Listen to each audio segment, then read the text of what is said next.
الحمد للہ رب العالمین والعاقبۃ للمتقین والصلاة والسلام علی سید المرسلین۔ ناظرین کرام، السلام علیکم ورحمۃ اللہ وبرکاتہ۔ ایمانی صفات کا عنوان لے کر آپ کی خدمت میں حاضر ہوں۔ ایمانی صفات کے تعلق سے وہ اخلاقی زندگی جس میں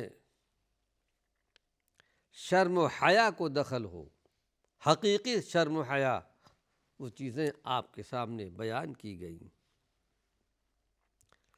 لیکن یہ بات بھی ذہن نشین کر لیں ناظرین کرام، اللہ سے حیا کرنے کا حق وہی بندے ادا کر سکتے ہیں جن کی نظر میں اس دنیا اور اس کی عیش و عشرت کی کوئی قیمت نہ ہو۔ اللہ دے تو استعمال کرے، یقیناً کرے، لیکن آخرت والی زندگی کے پر فوقیت نہ دے۔ موت کو یاد رکھے، اور حقیقت میں اس حدیث کا فیصلہ بھی یہی ہے کہ جس نے ایسی زندگی گزاری اس نے اللہ سے حق کا ادا کر دیا۔ آئیے ایمانی صفات کے تعلق سے ایک اور عنوان، قناعت، استغنا اور حرص و طمع۔ قناعت کیا ہے، استغنا کیا ہے، اور حرص و طمع کیا ہے؟ جن اخلاق کی وجہ سے، ایمانی صفات کی وجہ سے انسان اللہ کا محبوب بنتا ہے، اللہ کا پیارا بنتا ہے، اور جن صفات ایمانیہ کی وجہ سے اس کو بلند درجہ ملتا ہے، اس کی دل کی بے چینی کڑھن دور ہوتی ہے، ان میں سے قناعت اور استغنا بھی ہے۔ اللہ کے ہاں اس کو درجہ بھی ملتا ہے، زندگی میں اس کو سکون ملتا ہے، اور اطمینان و سکون انسانی زندگی میں اللہ کی طرف سے بہت بڑی نعمت ہے۔ وہ ایک قناعت اور استغنا ہے۔ قناعت کیا ہے، استغنا کیا ہے؟ اس کا مفہوم یہ ہے، قناعت اور استغنا کا، کہ بندے کو اللہ کی طرف سے جو ملے اس پر راضی ہو، زیادہ ملے یا کم ملے۔ زیادہ ملتا ہے جب بھی اللہ کا شکر اور صبر ہے، کم ملے جب بھی اللہ کا شکر ہے، اور زیادہ کی لالچ نہیں کرتا۔ اللہ رب العالمین اپنے بندے کو جس بندے کو پروردگار عالم قناعت کا، استغنا کا یہ دولت عطا فرما دے، اس کو حقیقت میں اللہ کی طرف سے بہت بڑی دولت مل گئی، بہت بڑی نعمت سے اسے نوازا گیا۔ کون؟ جس کے اندر قناعت ہو، استغنا ہو۔ مفہوم بیان کر چکا ہوں، پھر ایک بار سن لیجیے۔ قناعت، استغنا یعنی پروردگار عالم جس کو جو کچھ بھی دے دے، کھانے کے لیے، پینے کے لیے، پہننے کے لیے راضی ہے، اے اللہ تیرا شکر ہے، اس کو قناعت اور استغنا کہتے ہیں۔ آئیے اس سلسلے میں کچھ حدیث آپ کے سامنے پیش کر رہا ہوں۔ عن عبداللہ بن عمرو، عبداللہ بن عمرو بن عاص، یہ عبداللہ ان کا نام ہے، باپ کا نام ہے عبداللہ عمرو بن عاص۔ عمرو بن عاص بڑے مقدس صحابی ہیں، شروع اسلام میں ایمان نہیں لائے تھے، بلکہ اسلام کے خلاف نجاشی بادشاہ کے پاس بھی گئے تھے۔ جو مسلمان ہجرت کر کے حبشہ گئے تھے، نجاشی بادشاہ نے ان کو پناہ دی تھی، وہاں سے ان کو دوبارہ لانے کے لیے گئے تھے کہ مکے میں لا کر پھر ان کو اذیت پہنچائی جائے۔ بڑے دانش مند تھے، بڑے بہادر بھی تھے، لیکن ایک زمانہ، ایک وقت ایسا آیا کہ اللہ نے ان کے سینے میں اسلام کی محبت پیدا کر دی، دین کی محبت پیدا کر دی۔ عمرو بن عاص اور اللہ کے نبی کی خدمت میں آئے کہ اللہ کے رسول صلی اللہ علیہ وسلم، میں آپ کے پاس آیا ہوں اسلام قبول کرنے کے لیے، اپنا ہاتھ بڑھائیے، میں آپ کے ہاتھ پر بیعت کرتا ہوں۔ عمرو بن عاص کہتے ہیں یہ اس زمانے میں بیان کیا تھا جب انتقال کا زمانہ تھا، زار و قطار رو رہے تھے، میں نے اپنے ہاتھ کو بڑھایا، اللہ کے پیارے پیغمبر نے بھی ہاتھ بڑھایا تھا، لیکن میں نے اپنے ہاتھ کو کھینچ لیا تھا۔ آپ نے پوچھا تھا عمرو کیا بات ہے، تم تو میرے پاس آئے تھے ایمان لانے کے لیے، توحید قبول کرنے کے لیے۔ میں نے کہا اللہ کے نبی، میں آپ سے ایک شرط چاہتا ہوں، بتاؤ عمرو بن عاص تمہاری کون سی شرط ہے؟ کہا اللہ کے نبی، میں ہمیشہ آپ کی مخالفت کرتا رہا، اسلام کی مخالفت کرتا رہا، میرے دل میں شدید دشمنی تھی آپ کے لیے بھی، اسلام والوں کے لیے بھی، کیا میرے گناہ معاف ہو جائیں گے؟ اللہ کے پیارے پیغمبر نے فرمایا تھا اے عمرو کیا تم نہیں جانتے اسلام سارے گناہوں کو مٹا دیتا ہے؟ کیا تم نہیں جانتے ہجرت ساری گناہوں کو مٹا دیتی ہے، حج تمام گناہوں کو ختم کر دیتا ہے؟ اس کے بعد میں نے ہاتھ بڑھایا، میں نے اسلام قبول کر لیا۔ کہا اس کے بعد اللہ کے پیارے پیغمبر سے جو محبت میرے دل میں پیدا ہوئی، جو عزت، جو مقام میں نظر بھر کر کے آپ کو دیکھ بھی نہیں سکتا تھا۔ انتقال کے زمانے میں عمرو بن عاص کہہ رہے تھے، زار و قطار رو رہے تھے، آپ کے بیٹے نے کہا ابا جان اللہ کے نبی نے تو بڑی بشارت سنائی آپ کے لیے۔ تو اس وقت یہ کہا تھا بیٹے میری زندگی میں 3 زمانے آئے، ایک کفر کا زمانہ آیا، پہلے اس حالت میں مرتا قطعی جہنمی ہو کر کے مرتا، اسلام کا زمانہ آیا اور میں نے اسلام قبول کر لیا، اس کے بعد بہت سارے اونچ نیچ کام ہوئے، میں نہیں جانتا میرے ساتھ کیا معاملہ کیا جائے گا، لیکن میرے پاس اللہ کی جو سب سے بڑی امانت ہے، وہ سب سے بڑی امانت اور سب سے بڑی نعمت، اشہد ان لا الہ الا اللہ واشہد ان محمد رسول اللہ، میں یہ لے کر کے اللہ کے حضور میں پہنچ رہا ہوں۔ یہ عمرو بن عاص کے بیٹے حضرت عبداللہ ہیں، بڑے عابد و زاہد انسان تھے، کثرت سے نوافل پڑھا کرتے تھے، کثرت سے روزہ رکھا کرتے تھے، کثرت سے قرآن کی تلاوت کرتے تھے۔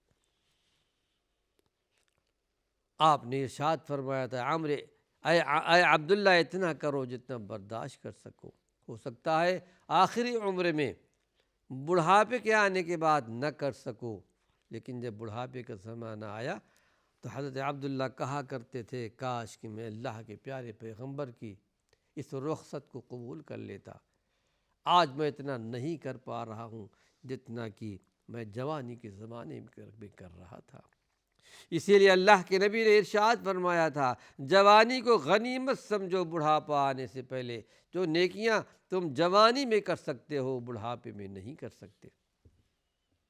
روایت کرتے ہیں قال رسول اللہ صلی اللہ علیہ وسلم کہ اللہ کے نبی نے ارشاد فرمایا قد افلح من اسلم،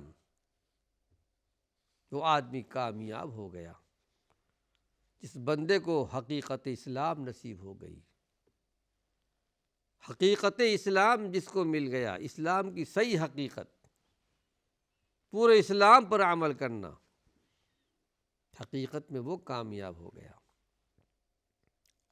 اور فرمایا وَرُزِقَ کفافن، اور وہ بھی کامیاب ہو گیا جس کو بقدر کفاف روزی مل گئی۔ بقدر کفاف کہتے ہیں کہ اتنا ملا جس سے گزارا ہو گیا، بچتا نہیں ہے، کسی بھی طریقے سے گزارا ہو جاتا، اس کو کفاف کہتے ہیں۔ اور فرمایا وَقَنَّعَهُ اللَّهُ بِمَا آتَاهُ، یہی نہیں بلکہ اللہ تعالیٰ نے اس کو جس قدر بھی دیا ہے اس پر قانع ہے، مطمئن ہے، زیادہ کی لالچ اور طمع نہیں ہے۔ حقیقت میں ناظرین کرام، اس بندے کو ایمان کی دولت مل جائے اور ساتھ اس دنیا میں گزارے کے لیے کچھ ضروری سامان بھی اس کے پاس ہو، پھر اللہ رب العالمین اس کے دل کو قناعت اور طمانینت، اطمینان کی دولت بھی نصیب فرما دے، اور اس کی حقیقت میں تو اس کی زندگی بڑی مبارک ہے، بہت خوشگوار ہے۔ ایمان کی دولت بھی نصیب ہے، شرم و حیا کی بھی دولت نصیب ہے، اور پھر یہی نہیں، اللہ نے اس کو قناعت بھی دیا ہے، جتنا اللہ نے دیا ہے صابر و شاکر ہے، زیادہ کی تمنا، حرص اور لالچ بھی اس کو نہیں ہے۔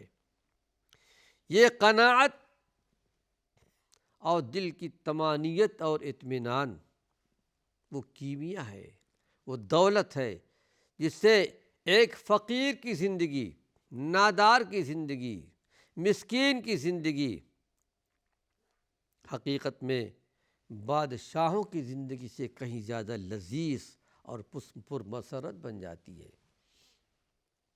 اسی کو کسی نے کہا ہے این کیمیائے ہستی قارون کند گدارا، یعنی ایک مسکین آدمی ہو، اس کے پاس ایمان کی، دین کی دولت ہو تو قارون کا خزانہ بھی کوئی چیز نہیں ہے۔ آدمی کے پاس اگر دولت کی ڈھیر ہو لیکن اس میں طمع ہو، لالچ ہو اور زیادہ کی فکر ہو، حل میں مزید کے چکر میں لگا ہو، تو اس کو قلبی سکون کبھی نصیب نہیں ہوگا اور دل کا ہمیشہ فقیر ہی رہے گا۔ فقر فاقہ کے باوجود ایک مرد مومن جس کو جو ملتا ہے قانع رہتا ہے، تو افلاس کی وجہ سے، فقیری کی وجہ سے، مسکینی کی وجہ سے وہ غنی رہے گا، اطمینان اور سکون کی زندگی گزارے گا، اور اللہ سے دعا ہے کہ پروردگار عالم ہم کو اور آپ کو اس حقیقت کو سمجھنے کی توفیق دے۔ ہمارے نبی نے ہماری اور آپ کی زندگی کے سدھار کے لیے، اصلاح کے لیے کوئی بات چھوڑی نہیں ہے۔ ایک حدیث اور آپ کو سناتا ہوں، یہ حدیث بخاری شریف کی ہے کہ عن ابی ہریرہ رضی اللہ عنہ عن النبی صلی اللہ علیہ وسلم قال لیس الغنى عن کثرت العروض ولکن الغنى عن النفس۔ یہ تو حدیث ہے بخاری شریف کی کہ اللہ کے پیارے پیغمبر نے ارشاد فرمایا کہ دولت مندی مال و اسباب سے حاصل نہیں ہوتی، دولت مندی مال و اسباب سے نہیں ہے، بلکہ اصل دولت دل کی بے نیازی سے ہے۔ اور اسی کو غالباً علی رضی اللہ عنہ نے کہا کہ لیس الغنی هو الغنی بقلبہ انما الغنی هو الغنی بقلبہ بمال، یعنی غنی وہ آدمی نہیں جس کے پاس مال ہو، دولت ہو، سرمایہ ہو، غنی تو حقیقت میں وہ ہے مالدار جو دل کا مالدار ہو، دل کا غنی ہو۔ اس سے بھی زیادہ تفصیل آئیے ایک دوسری حدیث پیش کر رہا ہوں، جس کو امام طبرانی نے طبرانی کبیر میں اس کو نقل کیا ہے، بڑی معروف کتاب ہے، طبرانی صغیر بھی ہے، طبرانی کبیر بھی ہے، حدیث کی 2 معروف کتابیں جس کی بڑے بڑے محدثین اس کا حوالہ دیا کرتے ہیں۔ پھر یہ ہے کہ ناظرین کرام ایک بات اور بیان کر دوں کہ ایک مرتبہ اللہ کے پیارے پیغمبر نے ارشاد فرمایا تھا، من اصبح منکم آمنا فی سربہ، جو آدمی تم میں سے جو آدمی اپنے گھر میں، اپنے جھونپڑے میں، اپنے محل میں جہاں بھی رہتا ہو، بڑے امن سکون کی زندگی گزارتا ہے، یعنی صبح کرتا ہے، صبح ہوتی ہے تو بڑا امن ہے، کوئی شور و غل نہیں ہے، کوئی لڑائی جھگڑا نہیں ہے، کوئی فساد نہیں ہے، بڑا امن ہے، امن کے ساتھ وہ صبح کرتا ہے، وَمُعَافًا فِي جَسَدِهِ، اور صبح اٹھتا ہے تو امن و امان کے ساتھ صحت بھی ہے، صحت مندی بھی ہے، نہ ہاتھ میں درد ہے، نہ پیر میں درد ہے، نہ پیٹ میں درد ہے، نہ سردی ہے، نہ بخار ہے، کچھ بھی نہیں ہے، بڑے امن کے ساتھ ہے۔ وَعِندَهُ قُوتَ يَوْمِهِ، بڑی پیاری حدیث ہے ناظرین کرام، اور اس کے پاس صرف ایک دن کا کھانا ہے، آج صبح ناشتہ کر لے گا، دوپہر میں، شام میں کھا لے گا، اتنا ہے۔ وَعِندَهُ قُوتَ يَوْمِهِ، اس کے پاس صرف ایک دن کا کھانا ہے۔ فَكَأَنَّمَا حِيزَتْ لَهُ الدُّنْيَا، اللہ کے نبی نے ارشاد فرمایا گویا پوری دنیا کی نعمتیں سمٹ کر اس کے پاس آ گئی ہیں، پوری دنیا کی نعمت اس کو مل گئی ہے۔ ایک مرد مومن کی قناعت ہے۔ آئیے ایک حدیث اور پیش کرتا ہوں، طبرانی کبیر کی، لیکن ناظرین کرام وقت ختم ہو چکا ہے۔ اللہ نے چاہا طبرانی کبیر کی حدیث اپنے اگلے درس میں، بڑی پیاری حدیث ہے، سنیے۔ وآخر دعوانا ان الحمد للہ رب العالمین۔